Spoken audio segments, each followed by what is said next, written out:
Good morning, Lambert High School. How are you today? Excellent, excellent.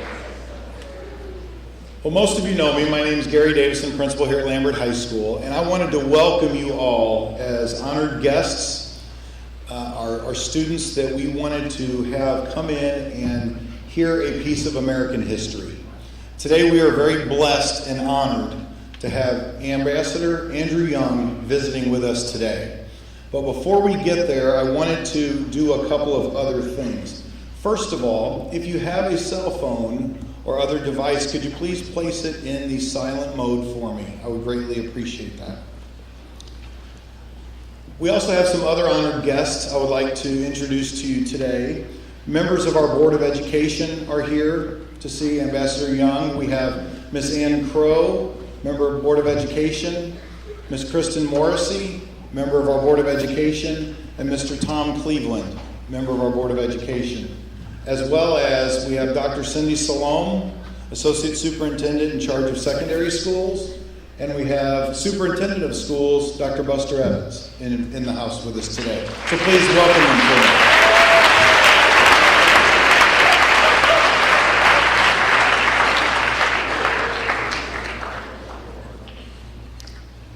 We're going to get started this morning with a video that some of you know. We have a vibrant club here called The Mix. You're going to hear a lot about The Mix today. But they started the year off with a video, and we'd like to start off with that first.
One of our school goals at Lambert High School has been to increase diversity among people and diversity of thought.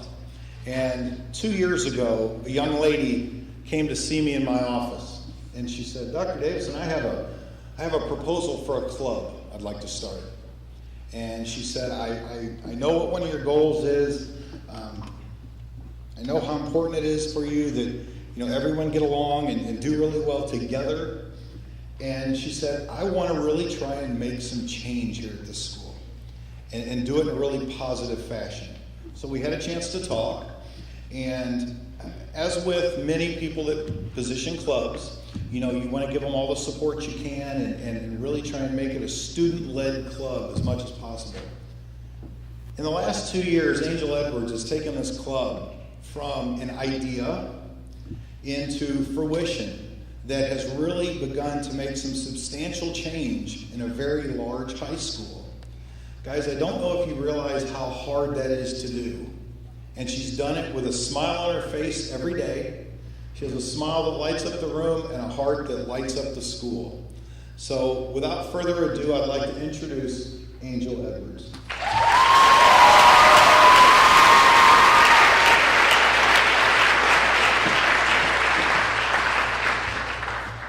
Thank you, Dr. Davison. And welcome again, fellow students and faculty and guests. The Mix is a social service organization focused on embracing diversity and fostering acceptance. We believe that our differences bring us together, and together we make a difference. In light of the Mix's focus and goals, words cannot express how honored and excited I am to introduce our very first guest speaker, whom I consider a living legend.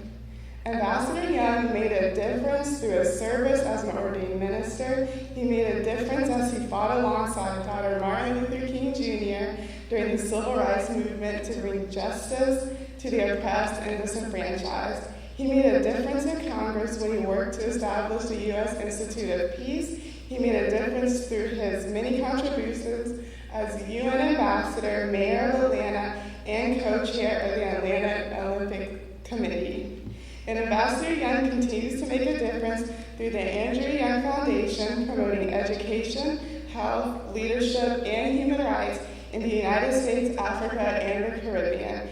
Ambassador Young's life is a shining example to us all. He went out into the world and made a difference. It is my hope today that his presence and words will inspire us all to do the same. So please join me in extending Ambassador Young a warm Longhorn welcome.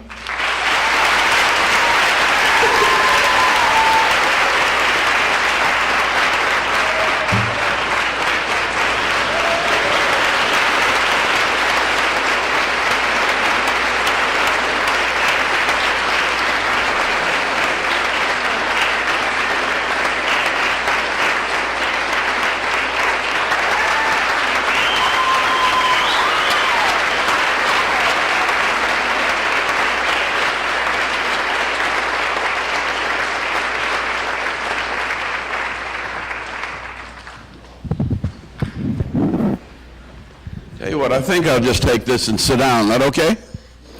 You hear me all right? I'm a preacher, so if I get to stand up, I might start and talk too long and then have to take up a collection. Well, welcome to the leaders of the 21st century. And I don't know whether that's what you are or not, but that's what you are. You have no way of avoiding it because you were born in probably the greatest country on the face of the earth in the history of humankind. And could you all hear me in the back? Let me say it again. Welcome to the leaders of the 21st century. And you don't have any excuse, you can't escape it. You were born in the United States of America, or you and your parents came here just recently. And that means that we are a nation of exceptional people. Exceptional people because for anybody to pick up and leave one country to start a new life in another country takes a tremendous amount of confidence, courage, determination, and only the strongest people in the world do that. Those who came earlier in previous generations with the Pilgrims, only the strong survived. Of the slaves, of more than 100 million slaves that were taken from the shores of Africa, really only about 4 million made it to the United States. So that had to be an exceptionally strong gene pool. The same is true of people who came in here from Mexico, from Haiti, from China, from Vietnam, from India. It takes a tremendous amount of something, I don't know what it is, to pack up and move halfway around the world and start life anew. So almost everybody born or raised in a school like this has got to be a leader. You are a leader by birth and destiny. Warren Buffett calls it the ovarian lottery. You were lucky to be born here. And the fact that you're born here means that you're born with special privileges. You already, by the time you're in high school, you already have more education than maybe 90% of the people on the planet. There's 6 to 7 billion people, and half of them can't read or write in any language. The number of people who have 4 or 5 years of education in most countries are considered educated. You already are 9 to 12. And that puts you in the top 10 percentile at least. And you haven't stopped yet, you're just starting. Now here's the problem you have, and it's also the opportunity you have. You were born in one of the most privileged places on the face of the earth. Most people here have not been hungry a day in their lives and have never been forced to spend the night out in the cold. And you've had love, you've had care. Students always complain about school lunch, but the average school lunch in the United States of America, whether you think it's good or bad, is more vitamins, minerals, and calories than half the population of the world have in a week. And you have it 2-3 times a day. So in terms of the abundance of blessings, you've been given more than your share. Now you might not have as much as the guy sitting next to you or the lady sitting in front of you or somebody else that you might admire or envy, but you are definitely in the top 10%. Now, you're in the top 10% of a world that has more knowledge of the needs. Almost anything that goes on anywhere in the world affects you. Because the needs of the world now are public knowledge, because everybody has an iPhone or a Samsung, or T-Mobile, whatever you got. You know, whatever the end thing is, somebody's got it. And that has changed the world. There was a man in Tunisia about 2 years ago, a little over 2 years ago, who ran a push cart. And to run a push cart in Tunisia, you have to have a government permit. And because he was just a poor push cart peasant, he went to the city hall to get his license to operate his business. And because he wasn't important and seemed insignificant, people ignored him. They didn't pay any attention to him. They pushed him from one place to the other. And finally he said, I have to work to live. And if you can't give me a permit to live, to work, to live, to care for my family, I can't live anymore. And after dozens of rejections, he poured a can of gasoline on himself and set himself on fire.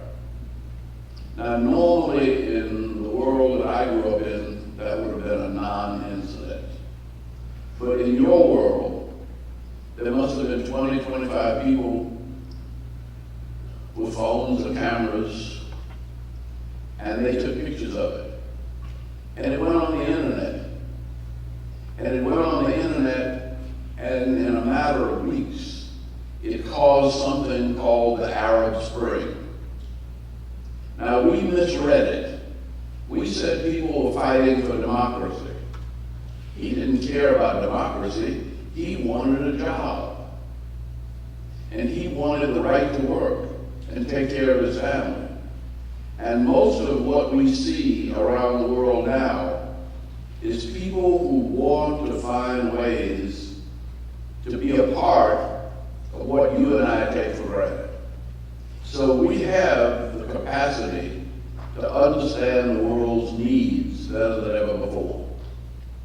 We also have more technology on the planet than ever before. I remember President Clinton saying when I was about to buy a car, and one was very expensive and one was very cheap. And he mentioned the fact that the cheap car had more advanced computer technology on it than the first space station that circled the Earth. Well, I bought the cheap car. If it's got enough technology in it to help a space station circle the world, spaceship circle the world, then it's good enough for me to drive these roads. So we have the technology. We could solve almost any problem we set our minds to, and we usually do. The other thing is we said, yes, we have the technology, and we have the understanding of the need, but what about the money? Well, in truth, we have more money in existence now than ever before.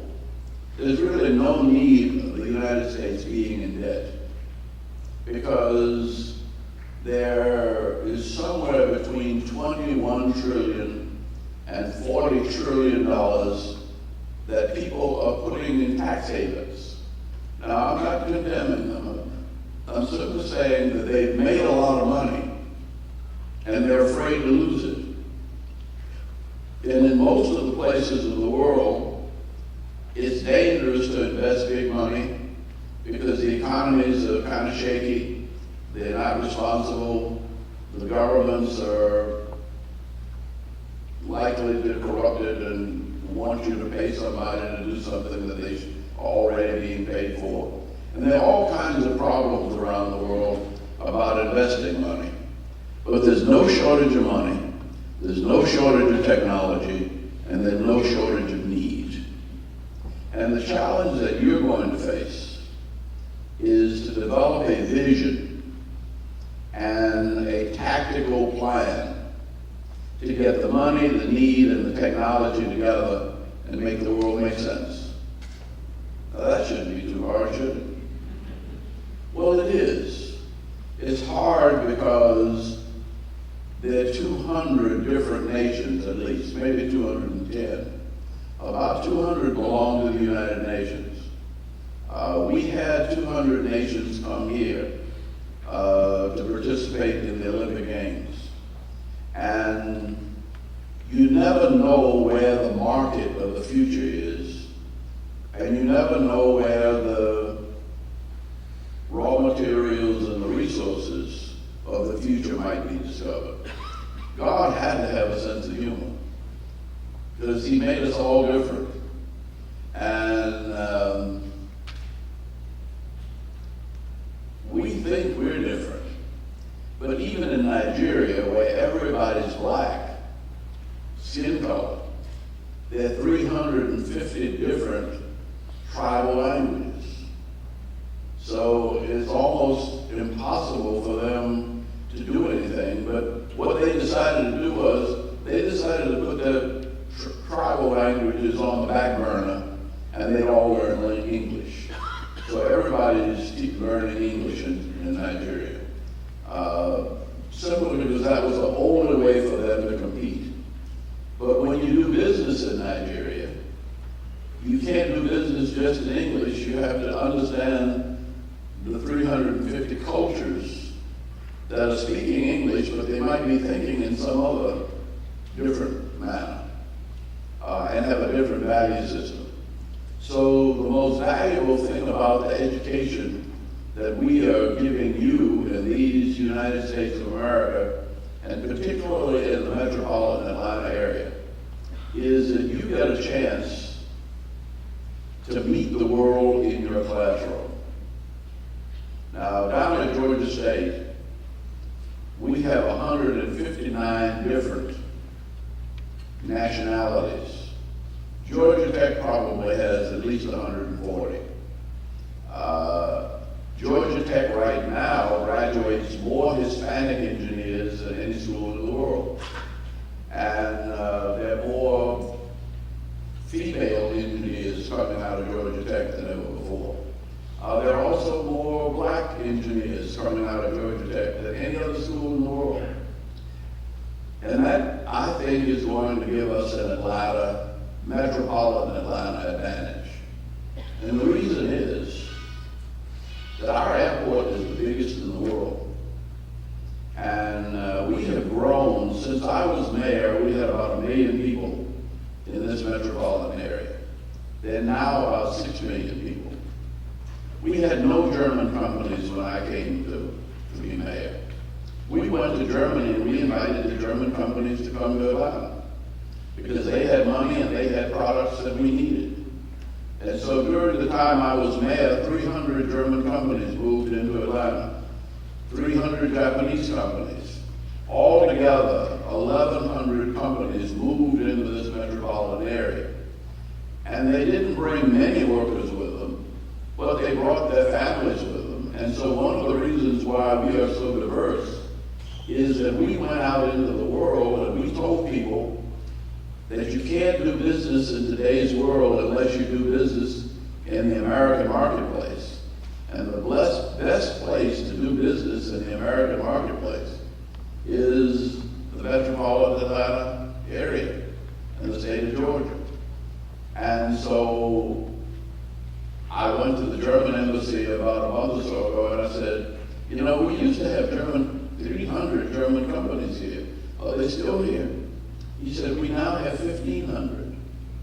And then I talked to the Japanese ambassador and I said, we had about 300 Japanese companies here. And I said, I know there's been a sustained recession in Japan for almost the last 15 years. I said, are the companies that came here that, he said, well, now we have a little over 500 companies here from Japan. So we have brought the world together, and that's one of the reasons we won the Olympics. Because everybody could come from anywhere in the world, and they could find somebody that looked like them and spoke their language that was doing well here. And they said, this is the kind of way the world ought to work. And because you're growing up in the kind of place that the world ought to work, you're almost guaranteed leadership. And your experiences in this school, in this club, on the football team, in the choir, in the drama group, in the math club, playing chess together, or whatever you do, you're really getting an international education. And I would contend that you get a better international education. Well, that's my prejudice. I didn't get to study international affairs, but my parents would always invite the foreign students I was growing up in New Orleans, and Dillard University was across the street, and my parents didn't think it was fair to have Thanksgiving dinner at our house, and the dormitories were not serving meals over that Thanksgiving holiday. So we always had foreign students divided up by my church, and there were always students from other countries coming to our house for Thanksgiving dinner. And that's where I got my international education, from people.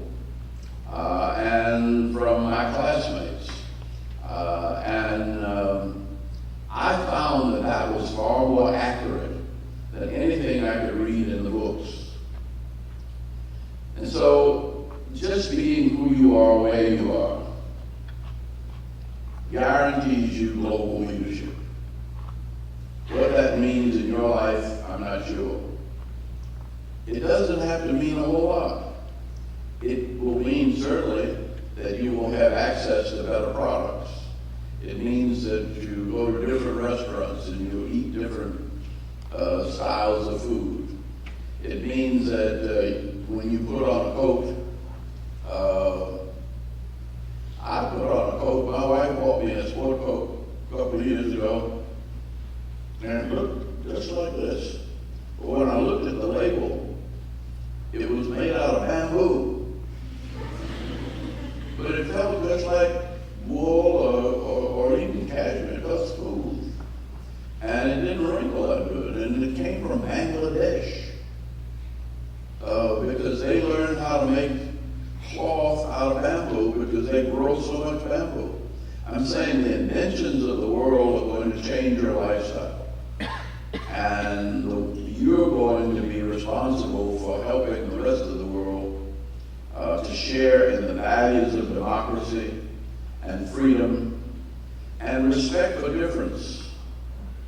And that was a wonderful little film. And it ought to be shown in every school, everywhere in the world. Because there's no place in the world. In fact, even in my family, I didn't have but 4 children and a couple of cousins living with us off and on. But we're all different in the family. And we have to learn together and disagree. We don't have to agree on anything. But we have to learn to disagree without being disagreeable. And we have to learn that when somebody disagrees with us, it's much more important for us to understand why they have their opinion that they have than it is to get them to take on our opinion, or my opinion. And that whatever I've said up here, you're free to disagree with and say, why did you invite that dumb old fogey out here to talk this nonsense to us? Well, the reason is that I've been around a long time. And I really made a vow almost. In 1968, when Robert Kennedy was killed, 3 months after Martin Luther King was killed, I went to visit Mrs. Kennedy, and we were in the middle of the Poor People's Campaign, and I had on some muddy shoes and blue jeans and a t-shirt. But she invited us to come by, and we went by to pay her respects, and one of Robert Kennedy's assistants said that the one thing that Robert Kennedy did is she didn't know any other politician that did it was that he liked to go to schools. And he felt as though it was important to visit students. And so anytime he had a free afternoon or a free morning that he could drop by a school, he did. And she turned to me and she said, young man, if you ever get to be somebody, I hope you'll never turn down an opportunity to visit a school. And I sort of made that promise there. You know, it's been one of the best things I've ever done, because I do try to visit schools, and I visit colleges all the time, I visit high schools, but I've even visited nursery schools and elementary schools, because I find that I learn as much, if not more, from you as I can share with you. And so I'm giving you a picture of a very complicated world, but I'm assuring you that you're already a leader in that world, and that we have the technology, we have the money, and we have some of the understanding of the needs of the world, so that you can start a business, you can support a family, you can be involved in a social organization. Whatever you do, you're going to have an impact on the world that you can't imagine. And I want to welcome you. I want to say thank you to the leaders of the 21st century, because that's who you are. And if you want to ask me any questions about anything else, I'll sit here as long as you listen. Thanks, and God bless you.